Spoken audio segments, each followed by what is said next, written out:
Have you ever been underestimated, dismissed as someone who couldn't possibly understand the big picture? Welcome to Story Sphere, where we uncover tales of ordinary people turning the tables on the powerful. But wait, what if one glance at a forbidden document could transform a waitress into a billionaire? You can't read that. CEO sneers. Waitress translates the contract and walks away a billionaire. The coffee cup trembled in Grace's weathered hands as she wiped down table 12 for the third time that evening. At 36, she'd been serving tables at Morrison's fine dining for nearly 8 years, watching wealthy businessmen in $1,000 suits discuss deals worth more than she'd make in a lifetime. Her fingers, stained from years of carrying heavy trays, moved with practiced precision around the white tablecloth. She'd learned to become invisible, a shadow moving between conversations about mergers and acquisitions, stock options, and golden parachutes. But tonight felt different.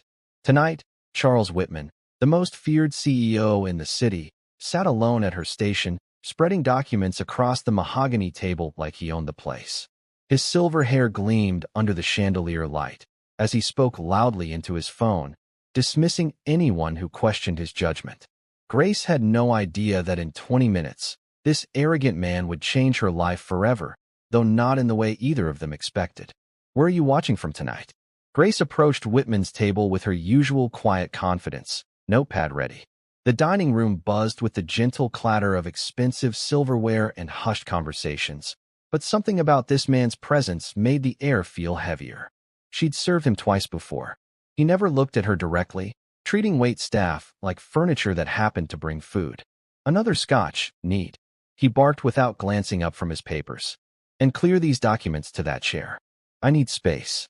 As Grace carefully moved the stack of legal papers, her eyes caught familiar terminology scattered across the pages. Contract law, liability clauses, stock transfers.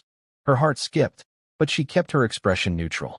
Years of hiding her past had taught her to wear anonymity like armor. "Will you be dining alone this evening, sir?" she asked politely. Whitman finally looked up, his cold gray eyes scanning her dismissively. "Listen, sweetheart. I'm conducting serious business here. Just keep the drinks coming and stay out of my way." Grace nodded and retreated, but her mind was racing. She'd spent 4 years studying corporate law at Columbia before her father's sudden illness forced her to drop out and support her family. Those documents weren't just any contracts. They were acquisition papers for Morrison's restaurant group, the very chain that employed her. From behind the service station, she watched Whitman make phone call after phone call, his voice growing more agitated with each conversation. She caught fragments. "The old man won't sell. Find another angle. These people don't understand business." When she returned with his second scotch, Whitman was scribbling notes in the margins of a contract, muttering under his breath. His phone rang again, and he answered with barely contained fury. "What do you mean Morrison's daughter showed up? I thought she was out of the picture." He listened for a moment, then slammed his fist on the table, making the scotch glass jump. "Well, find her. Someone that naive won't understand what she's signing anyway." Grace's blood ran cold. Morrison's daughter, that was her, Grace Morrison, daughter of Frank Morrison, who'd built this restaurant empire from a single diner 40 years ago. Her father had been in hospice care for months, and she'd been so focused on his medical bills that she'd completely forgotten about the business inheritance she'd signed away rights to years ago. Or had she? Grace's hands shook as she refilled water glasses at nearby tables, her mind spinning with childhood memories of her father teaching her about the restaurant business.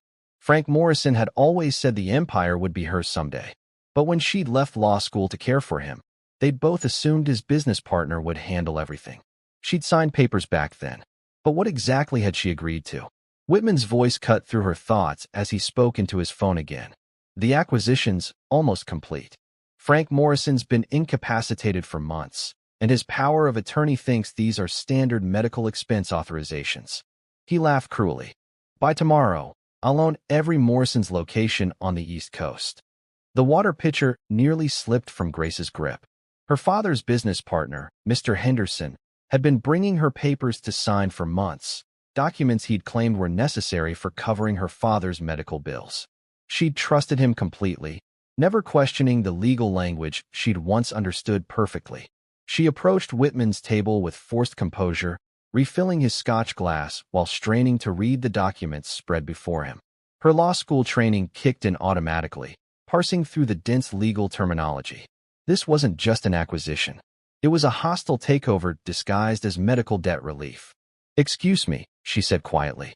"I couldn't help but notice these are Morrison's restaurant documents. My father used to work there years ago." Whitman looked up with annoyed surprise. "Your father? Probably some line cook who got fired." He gestured dismissively at the papers. "This is corporate law, sweetheart. Way above your pay grade. You wouldn't understand a word of this even if you could read it properly." Something in his condescending tone ignited a fire Grace hadn't felt since her law school days. She'd spent years feeling invisible, letting people assume she was just another uneducated waitress. But this man was stealing her father's life's work, and he was too arrogant to realize she could see right through his scheme. "You're right," she said with manufactured sweetness. "I probably couldn't understand complex legal language like whereas and heretofore." Whitman chuckled and returned to his papers. "Exactly. Now, unless you're bringing me food, I'd prefer not to be disturbed. If this moment touched your heart, please give the video a thumbs up." Grace walked away, but her mind was already forming a plan. She knew exactly what those documents said, and more importantly, she knew what they didn't say. During her break, Grace sat in her car outside the restaurant, hands trembling as she called her father's lawyer on her old flip phone. The conversation confirmed her worst fears. Henderson had been forging documents for months, using her father's condition to manipulate both of them. Every paper she'd signed, believing it would help pay medical bills, had actually been transferring ownership rights to Whitman's corporation. "Your father's original will leaves everything to you," the lawyer explained gently. "But if these transfer documents are legitimate, you'll lose everything tomorrow when the final papers are filed." Grace closed her eyes, feeling the weight of 8 years of exhaustion settle on her shoulders. She thought about her father lying in that hospital bed, unaware that the empire he'd built with his bare hands was being stolen from under him. She thought about the hundreds of employees who'd lose their jobs when Whitman inevitably gutted the company for parts. She thought about her own dreams, abandoned long ago, of becoming the lawyer who protected people like her family. But as she sat there in the parking lot, watching expensive cars arrive for the dinner rush, something shifted inside her. Her father hadn't raised her to be a victim. Frank Morrison had taught her that sometimes life gives you exactly the tools you need, exactly when you need them, if you're brave enough to use them. She walked back into the restaurant with newfound purpose. Whitman was still at table 12, now meeting with Henderson, who looked nervous and kept glancing around the dining room. Grace approached with her usual waitress smile, but her mind was operating on a completely different level. "Gentlemen, can I offer you our dessert menu tonight?" Henderson startled, recognizing her immediately. "Grace, what are you doing here?" "I work here, Mr. Henderson. Have for 8 years." She kept her voice light, but her eyes were studying the documents now spread between both men. "How's my father doing? I was going to visit him tomorrow after I finished some paperwork." Whitman looked between them with growing suspicion. "You two know each other?" "Grace is Frank's daughter," Henderson said quickly. "But don't worry, she's just a waitress, dropped out of school years ago. Have you ever faced something like this? Let us know in the comments." The dismissal in Henderson's voice was the final push Grace needed. These men had built their scheme on the assumption that she was powerless, uneducated, invisible. They were about to learn how wrong they were. Grace excused herself and returned with coffee service, positioning herself where she could clearly see all the documents. Her years of law school training had taught her to read contracts quickly and thoroughly, and what she saw made her heart race with possibility. The transfer documents Henderson had tricked her into signing were indeed devastating, but they contained a critical flaw. Every contract lawyer learns about procedural requirements in their first year, and these documents were missing a crucial element: witness signatures on the power of attorney transfer. Without proper witnessing, the entire chain of ownership transfers was legally invalid. More importantly, she noticed something that made her catch her breath. Her father's original partnership agreement with Henderson included a right of first refusal clause, meaning if Henderson ever tried to sell his partnership stake, Frank Morrison or his heirs had the legal right to buy it first at market value. Henderson was violating that agreement by selling directly to Whitman. "Excuse me, gentlemen. Grace said, setting down the coffee with steady hands. I couldn't help but overhear your business discussion. Mr. Henderson, I believe you're forgetting something important about my father's partnership agreement. Both men looked up sharply. Henderson's face went pale, but Whitman just looked annoyed. What could you possibly know about partnership agreements? Whitman sneered. Grace smiled calmly. I know that according to Section 4.2 of the original Morrison-Henderson partnership contract, signed in 1987, any sale of partnership interest requires offering right of first refusal to the Morrison family at fair market value. I also know that the power of attorney documents you've been using are invalid because they lack the required witness signatures under New York state law. The silence at the table was deafening. Henderson's mouth opened and closed like a fish, while Whitman's confident expression slowly transformed into something approaching panic. That's impossible, Whitman said coldly. You're a waitress. You can't possibly understand. I understand that you're attempting to purchase a business through fraudulent documentation. Grace interrupted, her voice gaining strength. I understand that those transfer papers are worthless. And I understand that as Frank Morrison's daughter and legal heir, I'm exercising our right of first refusal to purchase Mr. Henderson's partnership stake. If you've been enjoying this story, subscribe to Storysphere for more heartwarming tales.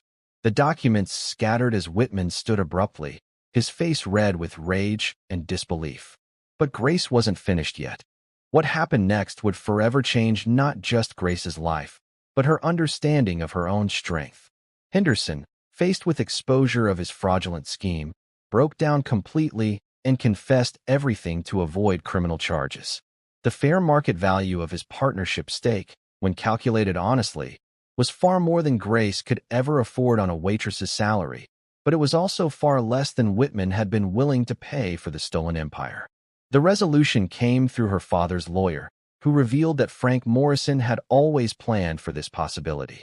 Hidden in a trust account Grace never knew existed was enough money to exercise the right of first refusal, funds her father had set aside specifically to protect the business if anyone ever tried to steal it from his daughter. 3 months later, Grace stood in her father's hospital room, holding his hand as she told him about saving the family business. Though his speech was limited, the pride in Frank Morrison's eyes said everything. He'd always known his daughter was stronger than she believed, smarter than anyone gave her credit for, and brave enough to fight when it mattered most. The legal proceedings took 6 months to fully resolve. Whitman's attempted acquisition was declared null and void, and Henderson faced both criminal charges and civil penalties. Grace, meanwhile, found herself the majority owner of Morrison's Restaurant Group, a company worth $47 million. But the real transformation wasn't financial. Grace enrolled in night law school to finish her degree, determined to protect other families from predators like Whitman. She kept working in the restaurants, learning the business from the ground up, just as her father had done decades earlier. The employees who'd feared losing their jobs instead found themselves working for someone who understood their struggles intimately. She never forgot the lesson that night had taught her. Sometimes the greatest power comes from being underestimated. Sometimes the people who dismiss you most completely are the ones who've handed you exactly the tools you need to defeat them. On quiet evenings, Grace would sit in the original Morrison's diner where her father had started his empire, reading legal documents by the same window booth where she'd done homework as a child. The mahogany table at Morrison's fine dining was replaced with oak, a warmer, more welcoming surface, where business was conducted with respect rather than arrogance. Frank Morrison recovered enough to attend Grace's law school graduation 2 years later. As she walked across the stage to receive her diploma, he beamed with the pride of a man who'd always known his daughter could move mountains. She just needed to remember it herself. The last time anyone checked, Charles Whitman was facing multiple fraud investigations and had lost most of his own business empire. Grace Morrison, attorney and restaurant owner, had built something far more valuable than his stolen wealth, a legacy of justice, family, and the quiet strength that comes from never giving up on who you're meant to be. If you enjoyed this story, please remember to like, leave a comment with your thoughts, and subscribe to Storysphere for more heartwarming tales. Thank you for joining Grace on this incredible journey of courage and family.